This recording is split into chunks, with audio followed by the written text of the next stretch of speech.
खाना खाना क्या चाहिए, शराब, मांस या माखन? बोलो, माखन खाना चाहिए। सज्जनों, अगर आलू 30 रुपया किलो हो गए तो पूरी दुनिया में आए तो वो मच जाती है। आलू बहुत महंगा है साहब, और मुर्गा 400 रुपया किलो का है तो चुपचाप बूढ़े गांव से घर में पिन्नी बांध के ले आया, घर में खा लेगा, तब नहीं कहेगा ये बड़ा पैसे बहुत महंगा है।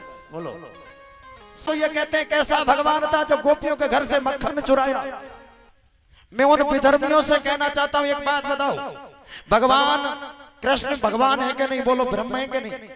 भगवान का नहीं है, भगवान है ना। और भगवान का सारा संसार अपना घर है कि नहीं? बोलो, वृंदावन तो मेरे भगवान का हृदय था। अब आप एक बात बताओ, अपने घर में बिना पत्नी के पूछे और कोई सामान निकाल के खा लो तो कोई चोरिएगा?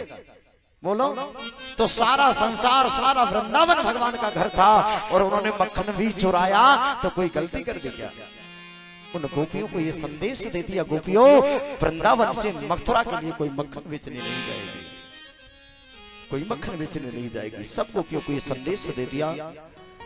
सुखदेव जी समझाने लगे, राजा परीक्षित, आपके हृदय में ये डर बैठा हुआ है, रानी इडावती, पुत्र जन्मजय सब छूट जाएंगे, सारी संपत्ति यहाँ पड़ी रह जाएगी, मैं दुनिया से विदा हो जाऊंगा, 7वें दिन मुझे तक्षक डस लेगा। सुखदेव जी से राजा परीक्षित कहने लगे, परीक्षित राज, इस संसार में जो भी जीव जन्म लेकर के आया, एक न एक दिन उसे संसार से जाना पड़ेगा।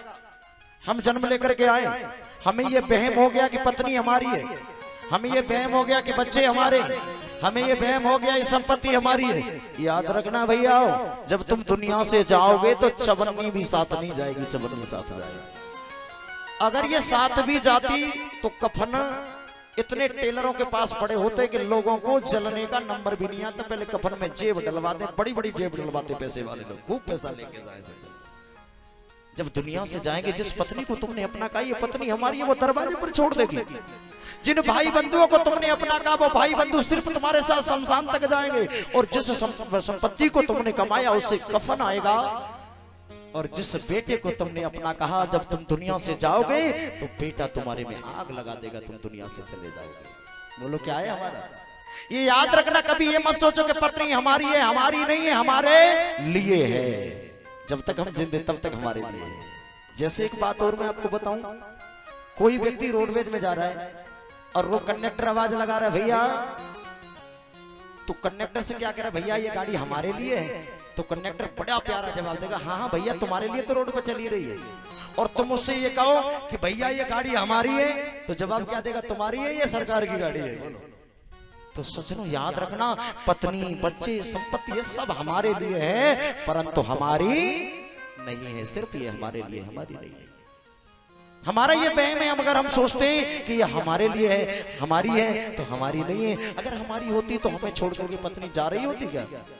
पति अगर हमारा होता तो पत्नी को छोड़ करके दुनिया से जाता क्या? आइए मेरे साथ में एक निवेदन करें, पहले मन को उज्जवल करें, निर्मल करें। निर्मल मन जन सोई मोई पावा, और मोई कपट छल चित्र न भावा। जिनका मन निर्मल होता है भगवान वहां पर आकर के वास करते हैं। भगवान ने माखन चोरी लीला का स्मरण किया। भगवान लौट करके वृंदावन में आए।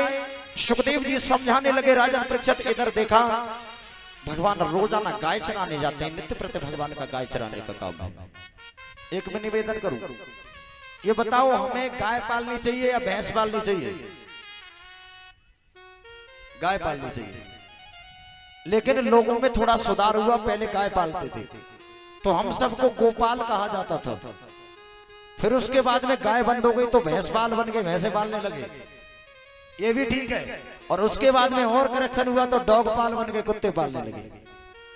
आज पैसे वाले आदमी की साइकिल में पंचर हो जाए तो बेचारे पे 10 रुपया जेब में नहीं होते, 4 दिन साइकिल घर में खड़ी होती है। और पैसे वाले लोगों के कुत्ते भी स्कॉर्पियो गाड़ी में जाते हैं। बोलो, आज हमारे आदमी को काजू पिस्ता बादाम मिले न मिले, लेकिन पैसे वालों की कुतिया काजू पिस्ता बादाम छुआरे मक्खन खीरा पपीता केला सब खाती है। बोलो, याद रखना, शास्त्र ये कहता है कुत्ते पालिए, पर कुत्ता जिस जगह पर पहुंच जाता है और जब आदमी मरता है तो उसकी मुक्ति नहीं हो सकती। कुत्ता को मत पालिए।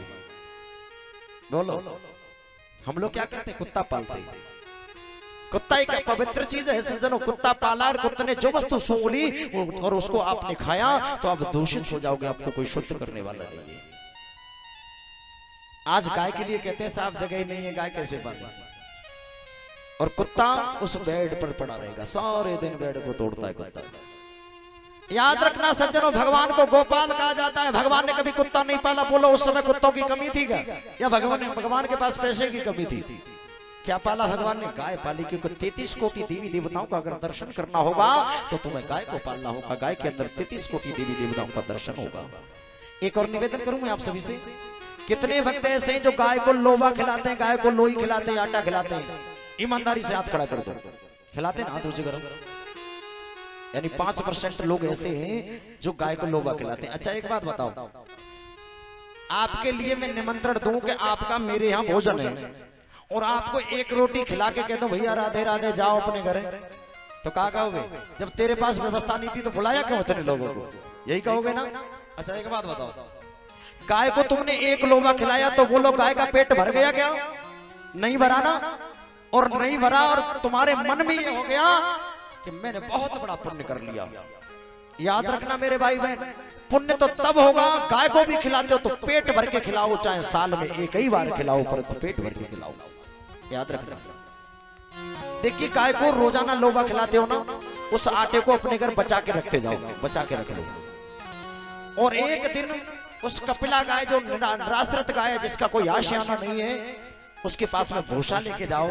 ध्यान दो वक्तों, भूसा लेके जाओ और उसको उतना भूसा खिलाओ जितना उसका पेट भर जाए। और जो आटा है उसको आटा लगा दो और पहले गाय का चरण अमृत लो, फिर सींगों को काला करो और गाय का श्रृंगार करके उसको भोजन कराओ। तो रोजाना खिलाने में पुण्य मिला नहीं मिला, एक दिन में पुण्य इतना मिल जाएगा सज्जनों कि पूरी साल आपसे झेलेगा नहीं। बोलो पेट भर के खिलाओ या एक लोगा खिला के समझ लो हरिश्चंद्र के बाद में हमारा नंबर है। पेट भर के गाय को खिलाना चाहिए, जब खिलाओ तो पेट भर के खिलाओ। हमेशा गाय के अंदर 33 कोटि देवी देवताओं का वास होता है। हम जिन देवताओं को नहीं जानते और गैया मैया की सेवा कर ली तो हमने 33 कोटि देवी देवताओं की वास कर हो गया। हमारे घरों में 33 कोटि देवी देवताओं की पूजा कर ली। निवेदन करें कि गैया के प्राण पुकार रहे। गैया रो रही है, आज हमारी मां रो रही है, गैयों का तिरस्कार हो रहा है और गैयों को काटने वाला कोई मुसलमान हो नहीं सकता। गैयों को कटवाने वाला तो हिंदू ही है, क्योंकि हम बैठे देखते रहते हैं हमारी मां कट जाती है। बोलो, अरे गाय को तुम मां कहते हो और गाय जब दूध देना बंद कर दे तो गाय को घर से बाहर निकाल देते हो। अब तुम्हारी मम्मी जब तुम्हें दूध पिलाना बंद कर दे तो मम्मी को कोई घर से बाहर निकालता है? गाय को तुम मां कहते हो। सज्जनों, गाय वृद्धा हो चाहे गाय दूध दे रही हो, अगर तुमने गाय को पाला है तो उसको घर में रखो और घर से जैसे मैया को विदा करते हो वैसे कफन के साथ में गैया को विदा कर दो। याद रखना।